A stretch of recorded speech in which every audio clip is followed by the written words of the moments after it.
క్లియర్గా కనిపిస్తున్నాయి పురుగులు. పొడిజల్లు పురుగులా ఇక పురుగులు చూడండి ఫ్రెండ్స్, సీతాఫలాల్లో ఈ వెరైటీ కాయలని మీకు మొన్న చూపించాను కదా, లావు కాయలు. ఇవి చూడండి, వీటిలో కూడా పురుగులే. కానీ మళ్ళీ ఎంత రేటు పెట్టుకున్నానో, మామూలు కాయలు బాగోట్లేదు, పురుగులు వస్తున్నాయి అని చెప్పి నేను ఇవి తీసేసుకున్నాను. వీటిలో కూడా పురుగులే ఉన్నాయి. మళ్ళీ ఇదేందో కాయ, ఇక్కడ కాయలు కావి మంచి కాయలు అని చెప్పి ఇచ్చాడు ఆయన. ఇందులో కూడా పురుగులు వచ్చినాయి. ఇంకో పురుగు కనిపిస్తుందా మీకు?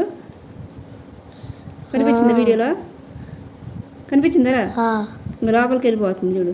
ఇంకా చాలా ఉన్నాయి అమ్మ. ఇది ఓపెన్ చేయాలంటే నాకు భయం వేస్తుంది, అందుకని నేను ఓపెన్ చేయట్లేదు. ఇంకా అది ఒకటే ఓపెన్ చేసిన. వీడికి ఇప్పుడు స్నాక్స్ పెడదామని ఓపెన్ చేసిన. అయితే ఇది అంత పెద్దది వద్దు మమ్మీ, బ్రేక్ చేసి పెట్టి అన్నాడు. అందుకని సగం పెడదామని కట్ చేసరికి ఇలా పురుగులు ఉన్నాయి. ఇంకా పాపం అలాగే పెడితే పిల్లాడు చూడకుండా తినేసేవాడే. జాగ్రత్తగా ఉండండి ఫ్రెండ్స్, పిల్లలకి ఏదైనా చూసి పెట్టాలి, ఓకేనా? పడేస్తుంది ఇక.